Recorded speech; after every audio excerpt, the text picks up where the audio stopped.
Hello friends, कैसे हो आप सभी लोग। जैसे कि आपको पता ही है कि आने वाले जो एग्जाम्स आ रहे हैं काफ़ी नज़दीक हैं। जैसे कि आपका पटवारी हो गया, लेखपाल हो गया, पीसीएस हो गए और ग्रुप सी ग्रुप डी के काफ़ी एग्जाम्स जो हैं वो निकट हैं।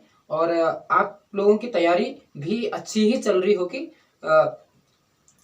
इसे आपको आपकी तैयारी को और सटीक बनाने के लिए मैं आपके सामने कुछ क्वेश्चंस लेकर आए हूं। और ये सारे क्वेश्चन जो हैं ये सारे एग्जाम्स के लिए बहुत ही ज़्यादा इम्पोर्टेंट है। तो फ्रेंड्स, सारे फैक्ट क्वेश्चंस को हम सीरियल वाइज उसको करेंगे, सॉल्व करते जाएंगे और काफ़ी क्वेश्चंस हैं आपके एग्जाम्स के लिए बहुत ही ज़्यादा जरूरी होंगे। तो चलो शुरू करें हमारे क्वेश्चंस। शुरू करते हैं फ्रेंड्स, हमारा आज का पहला क्वेश्चन। हमारा क्वेश्चन आज का पहला, तो टॉर्नेडो क्या है? टॉर्नेडो क्या बादल है या फिर ज्वालामुखी है या तूफान है और या फिर इनमें से कोई नहीं। तो फ्रेंड्स, मैं आपको बता दूं, जो टॉर्नेडो है ये एक तूफान है।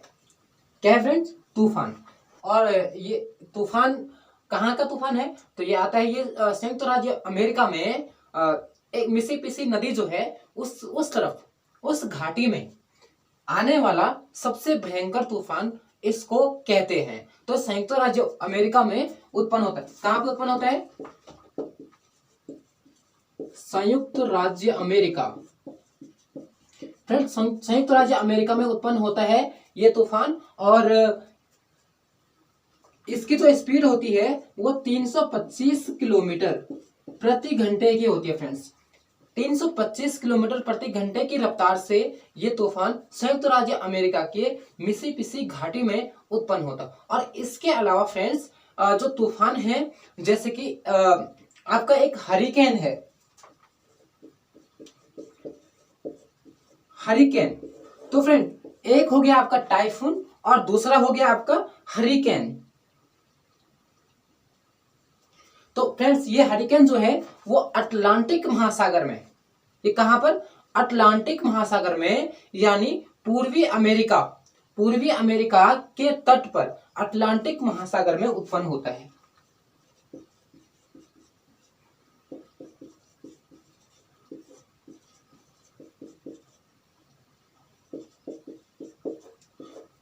और अटलांटिक महासागर के तट पर, यानी अमेरिका के तट पर अटलांटिक महासागर में ये क्या होता है? उत्पन्न होता है। इसको कहते हैं हरिकेन, जो कि 121 किलोमीटर प्रति घंटे की रफ्तार से चलता है। 121 किलोमीटर प्रति घंटे की रफ्तार से। फ्रेंड, इसके बाद मैं और बता दूं आपको, टाइफून एक और तूफान का रूप है जिसको बोलते हैं टाइफून। तो फ्रेंड, टाइफून कहां पर? ये चीन में, यानी चीन सागर में, जो किससे लगा हुआ है? प्रशांत महासागर से लगा हुआ क्षेत्र है।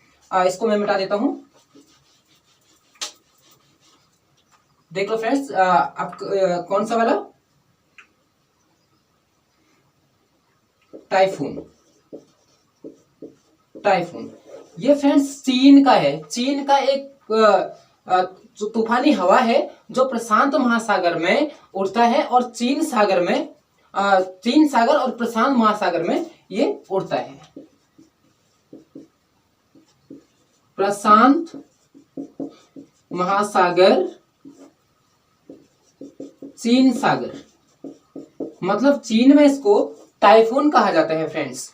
तो इस तूफान को, ये भयंकर तूफान है और ये कितने किलोमीटर प्रति घंटे की रफ्तार से चलता है? तो ये 160 किलोमीटर प्रति घंटे की रफ्तार से चलता है। कितना फ्रेंड्स? 160 किलोमीटर प्रति घंटे की रफ्तार से ये तूफान चलता है। चलते हैं हमारे अगले क्वेश्चन की ओर। तो फ्रेंड्स, ये रहा हमारा आज का अगला क्वेश्चन। नीग्रो जनजाति किस देश से संबंधित है? तो नीग्रो जनजाति किस देश से संबंधित है? ग्रीनलैंड, मध्य अफ्रीका, कांगो बेसिन और अरब। इनमें से आपको बताना है कि नीग्रो जनजाति किस देश से संबंधित है। तो नीग्रो जनजाति जो है वो आपका मध्य अफ्रीका से संबंधित है। मध्य अफ्रीका की में निवास करने वाली जनजाति को नीग्रो कहा जाता है। और इसके अलावा जो ग्रीनलैंड की जनजाति, ये भी बहुत ज्यादा पूछी जाती है।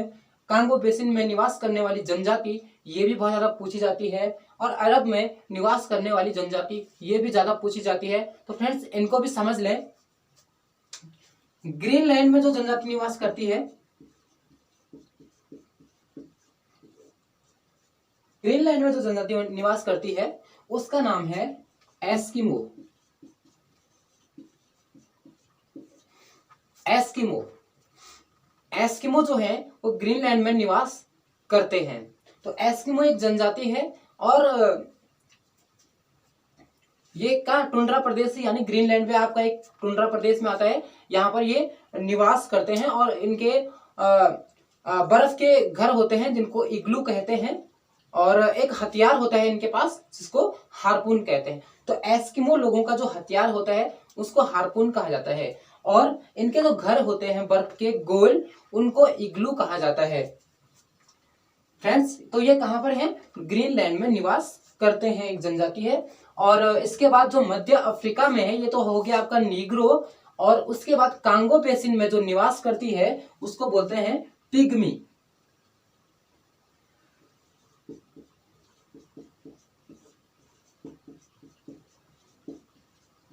कांगो बेसिन, इसमें निवास करने वाली जनजाति को बोलता है पिग्मीज। पिग्मीज जनजाति। और इसके बाद अरब।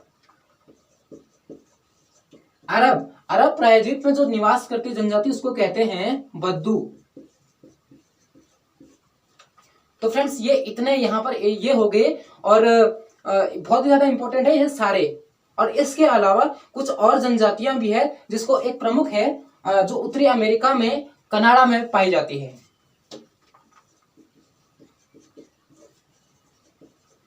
उत्तरी अमेरिका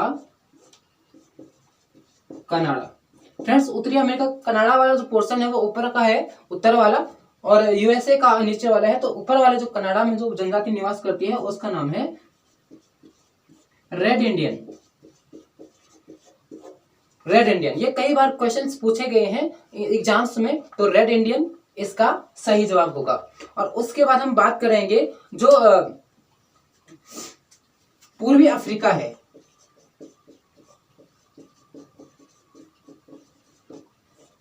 पूर्वी अफ्रीका, इस यहां पर निवास करने वाली जनजाति को मसाई जनजाति कहते हैं। क्या कहते हैं फ्रेंड्स? मसाई जनजाति कहते हैं। और इसके अलावा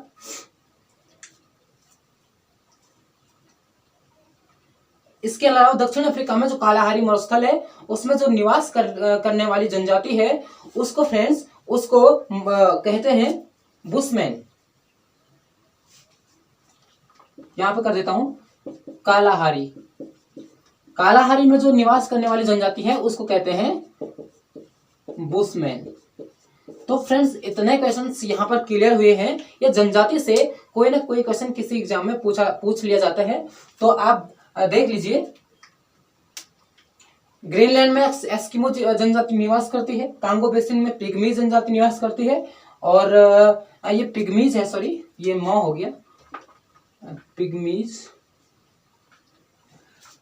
उसके बाद अरब में जो है बद्दू जनजाति निवास करती है। उत्तरी अमेरिका कनाडा वाले पोर्शन में आपका रेड इंडियन जनजाति निवास करती है, और पूर्वी अफ्रीका में मसाई जनजाति, कालाहारी मरुस्थल में जो दक्षिण अफ्रीका में है इसमें बुशमैन जनजाति निवास करती है। फ्रेंड्स इसको आप लोग याद कर लीजिए, और इनमें से कोई ना कोई क्वेश्चन बनते रहते हैं। चलते हैं हमारे अगले क्वेश्चन की ओर। तो हमारा अगला क्वेश्चन है, ये रहा आपका पहला अगला क्वेश्चन। तो अगला क्वेश्चन है, कौन सी नदी विषुवत रेखा को 2 बार काटती है? विषुवत रेखा को 2 बार काटती है, यानी विषुवत रेखा जो है 0 डिग्री अक्षांशीय जो रेखा है उसको 2 बार क्रॉस करती है। तो इनमें से बताना है वो कौन सी नदी है। माही, लिम्पोपो, अमेजन और कांगो या जायरे।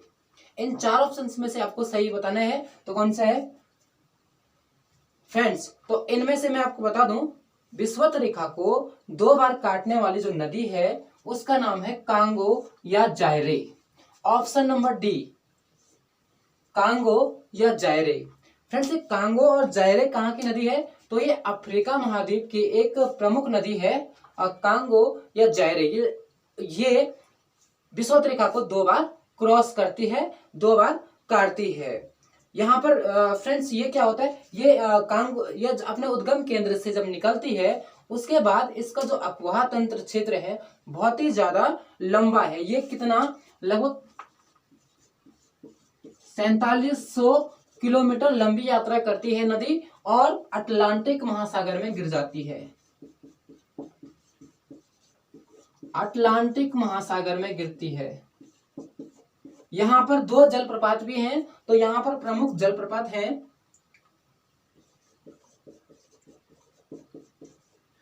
तो फ्रेंड्स यहाँ पर एक स्टैनले, एक यहाँ पर जो जलप्रपात है वो स्टैनले है और दूसरा है लिविंगस्टोन।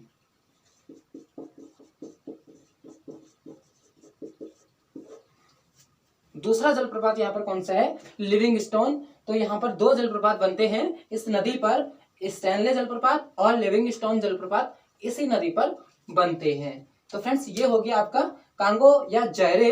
ये क्या है, विषुवत रेखा को 2 बार क्रॉस करती है और अफ्रीका महाद्वीप की एक प्रमुख नदी है। इसके बाद हम बात करते हैं फ्रेंड्स, तो अगला जो यहाँ पर जो दे रखा है ये वाला जो लिम्पोपो रिवर है, लिम्पोपो। तो ये फ्रेंड्स ये भी आपका मध्य अफ्रीका महाद्वीप में स्थित है। मध्य अफ्रीका में ये नदी वहां की एक प्रमुख नदी है, मध्य अफ्रीका की। कहाँ की,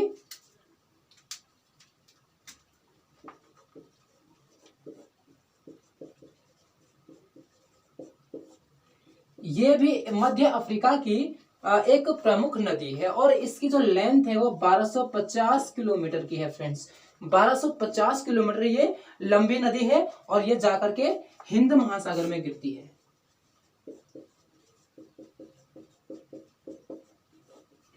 अब इसकी फ्रेंड्स प्रमुख विशेषता ये है कि ये नदी मकर रेखा को 2 बार काटती है। मकर रेखा को 2 बार काटती है।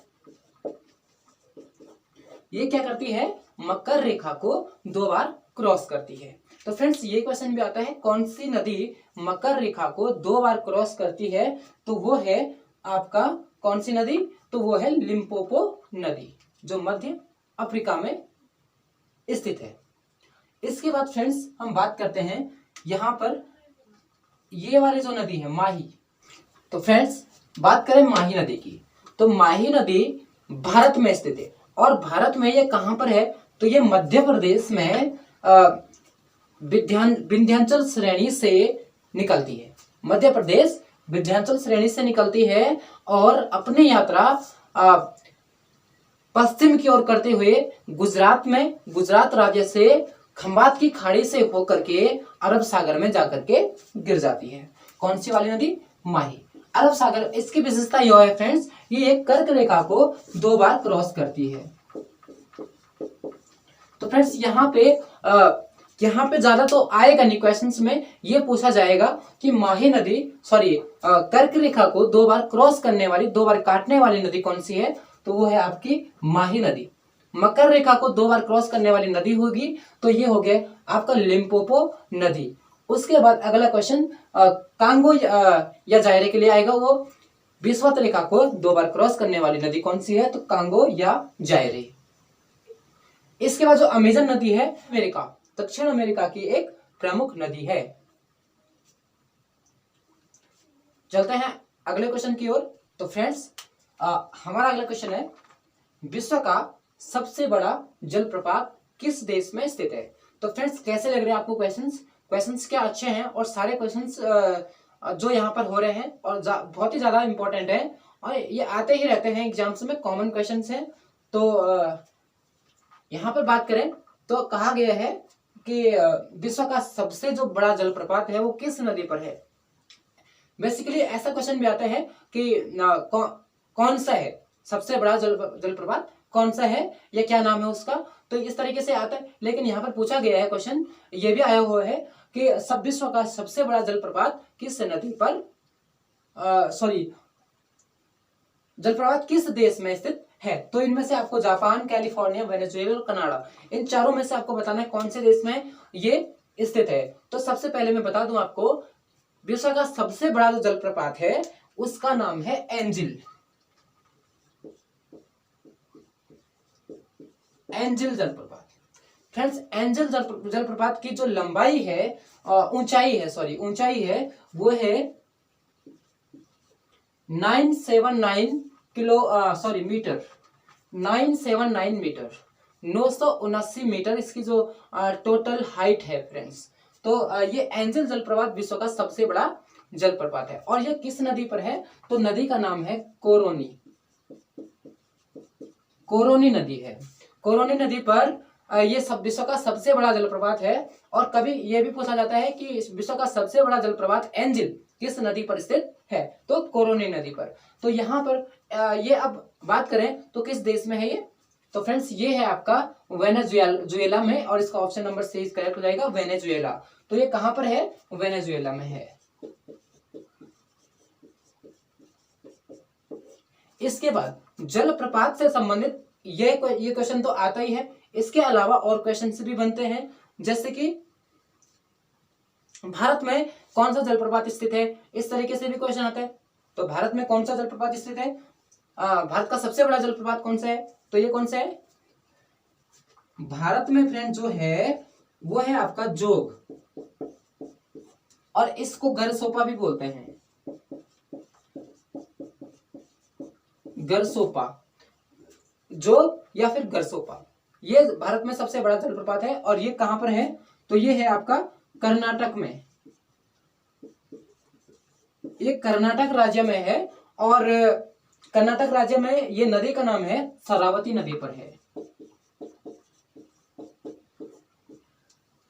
शरावती नदी पर कर्नाटक में ये जलप्रपात स्थित है। और इसकी जो टोटल ऊंचाई है वो 255 मीटर की है, 255 मीटर, 255 मीटर ऊंचा जलप्रपात कर्नाटक राज्य में जोग या गरसोपा भारत का सबसे बड़ा जलप्रपात है। उसके बाद इसके अलावा एक और जलप्रपात जो है, जो ज्यादा पूछा जाता है, वो है नियाग्रा जलप्रपात। नियाग्रा फ्रेंड्स, ये नियाग्रा जलप्रपात जो है ये सबसे छोटा, अभी तक जो काउंटेबल हैं, जो गिने हुए हैं, उनमें सबसे छोटा जो जलप्रपात है वो नियाग्रा जलप्रपात है।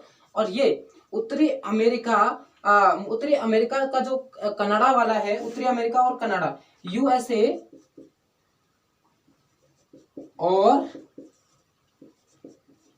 कनाडा की सीमा पर है। ऊपर वाला भाग कनाडा और नीचे वाला भाग USA, उसके बीच की जो सीमा है वहां पर नियाग्रा जलप्रपात स्थित है। तो अब ये कहां पर, किस नदी पर स्थित है? तो ये है सेंट लॉरेंस नदी पर,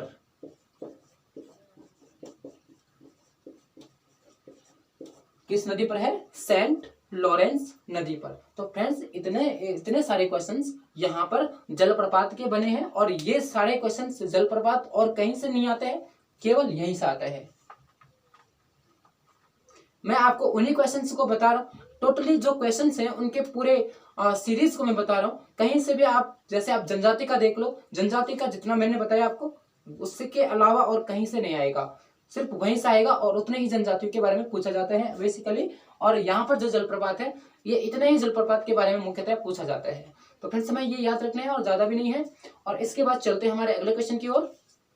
तो फ्रेंड्स अगला क्वेश्चन आपके स्क्रीन पर है। तो अगला क्वेश्चन है, अगला क्वेश्चन, भारत का सबसे दक्षिणतम बिंदु कौन सा है? लास्ट पॉइंट कौन सा है भारत का? लास्ट सीमा जो है उसमें कौन सा स्थान है लास्ट पॉइंट पर?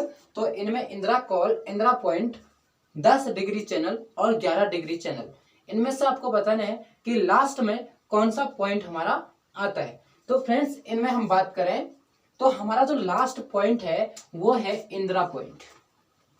कौन सा फ्रेंड्स? इंदिरा पॉइंट। ये ग्रेट निकोबार में स्थित है, और आपका पहले अंडमान पड़ता है और फिर निकोबार। तो निकोबार वाले क्षेत्र में ये लास्ट पॉइंट भारत का है, जिसको बोलते हैं इंदिरा पॉइंट। और उसके बाद हम बात करें तो जो इंदिरा कॉल है,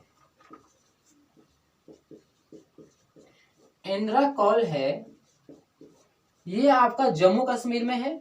और जम्मू कश्मीर में ये हमारा उत्तरतम बिंदु है,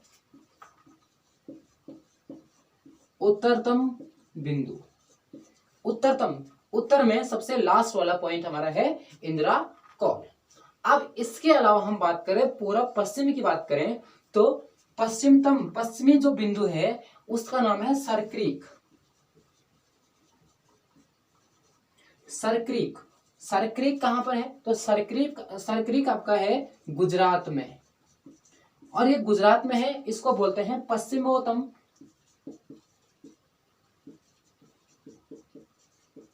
पश्चिमोत्तम बिंदु। इसके बाद हम पूर्वी क्षेत्र का जो लास्ट पॉइंट हम बताएं तो पूर्वी क्षेत्र में आता है आपका वालांगू फ्रेंड्स, वालांगू कहां पर है? ये अरुणाचल प्रदेश में है और ये आपका पूर्वोत्तर बिंदु है। कहां पे पड़ेगा? अरुणाचल प्रदेश में, और ये इसका पूर्वोत्तर बिंदु। इसके अलावा यहाँ पर जो 10 डिग्री जो चैनल यहाँ पर दिखाया गया है, ये 10 डिग्री चैनल क्या है?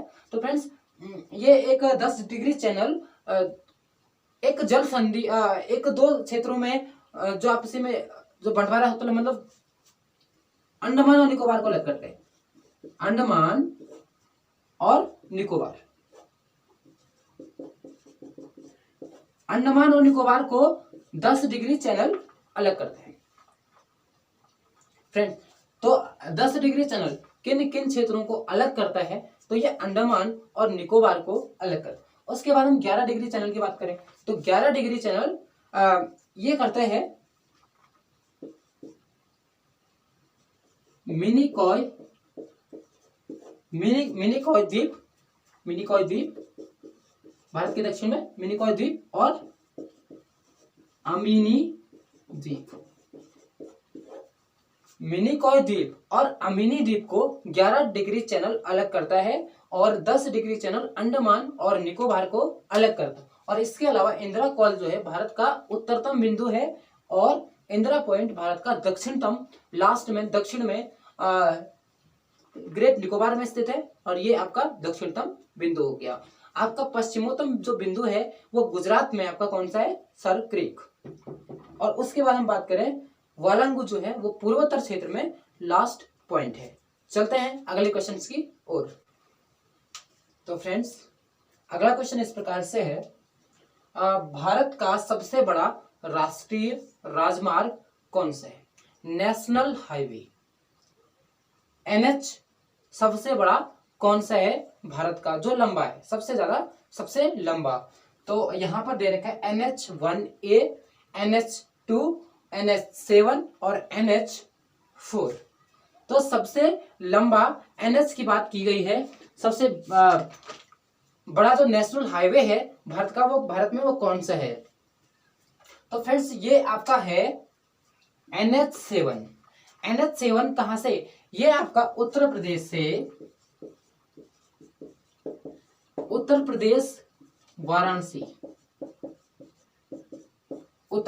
वाराणसी से शुरू होकर के और ये सीधे आपका जाता है कन्याकुमारी तक। वाराणसी से शुरू होकर के कहां तक जाता है? कन्याकुमारी तक। और ये भारत का सबसे बड़ा नेशनल हाईवे है।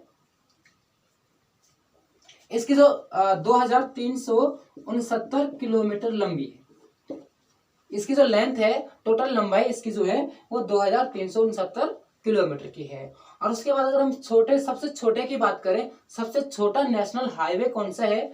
तो सबसे छोटा जो नेशनल हाईवे है फ्रेंड्स वो है आपका NH47A।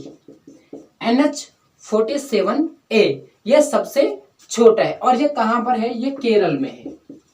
ये कहां पर है? ये तो फ्रेंड ये केरल में है। मात्र 6 किलोमीटर, इसकी जो लंबाई है कुल 6 किलोमीटर है और एक केरल राज्य में स्थित है। तो सबसे छोटा नेशनल हाईवे कौन सा हो गया? 47A, national highway number 47A 6 kilometre Kerala में है।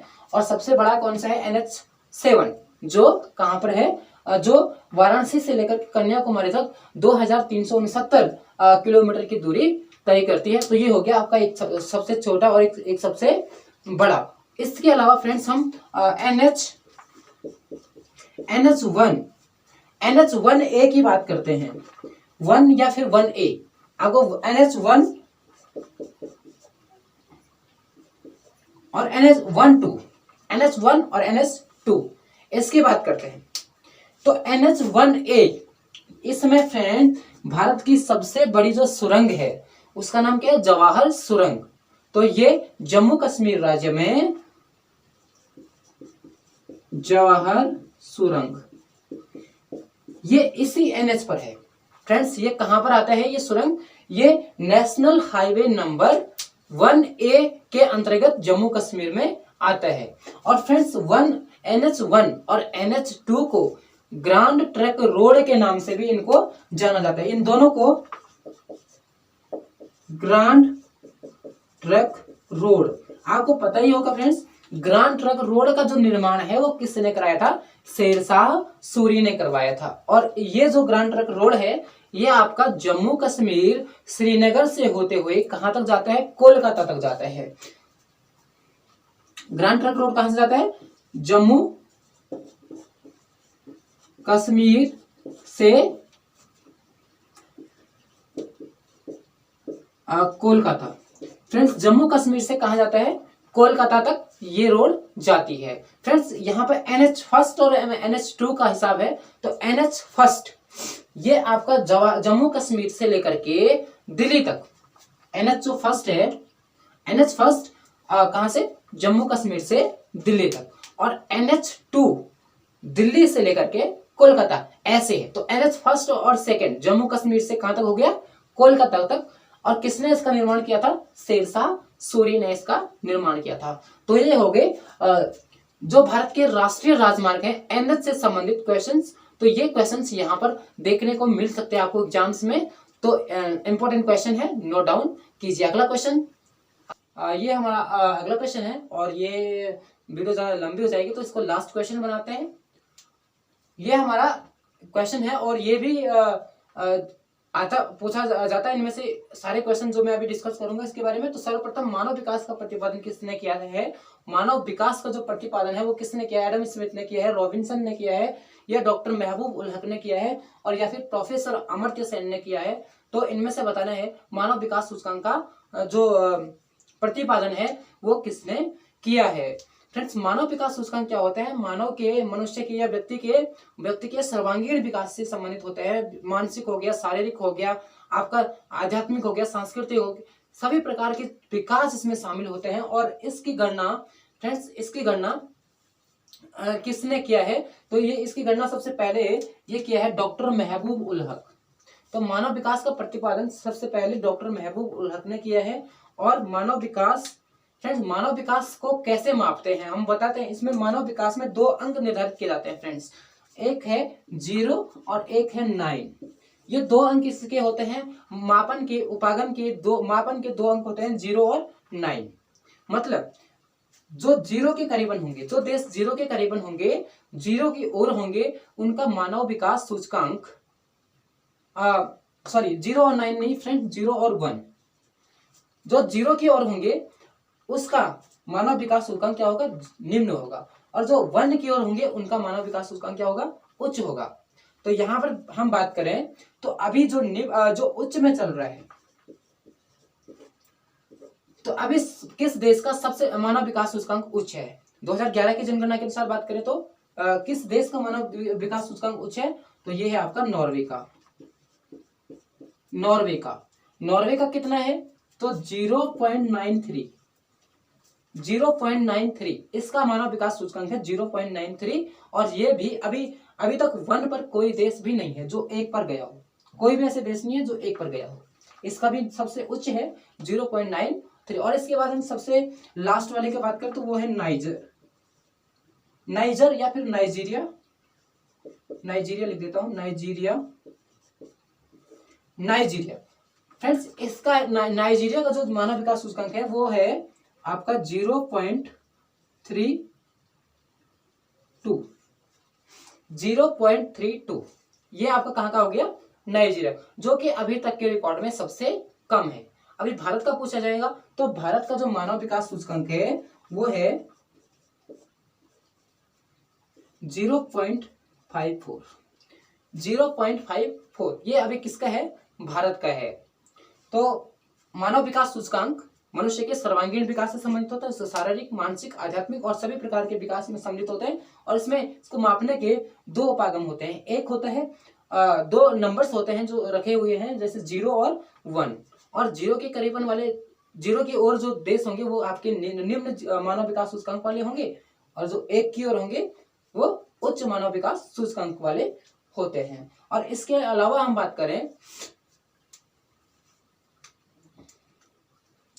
यहां पर देख लो जो एडम स्मिथ दे रखे हैं फ्रेंड्स, ये अर्थशास्त्र के जनक कहे जाते हैं।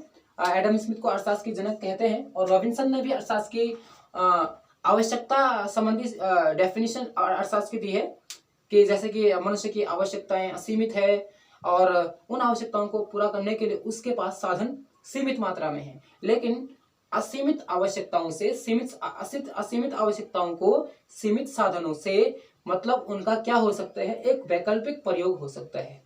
तो इस तरीके से अर्थशास्त्र की डेफिनेशन इन्होंने दी है। और जो अमर्त्य सेन है, यहाँ पे इन्होंने मानव विकास में भी काम किया है।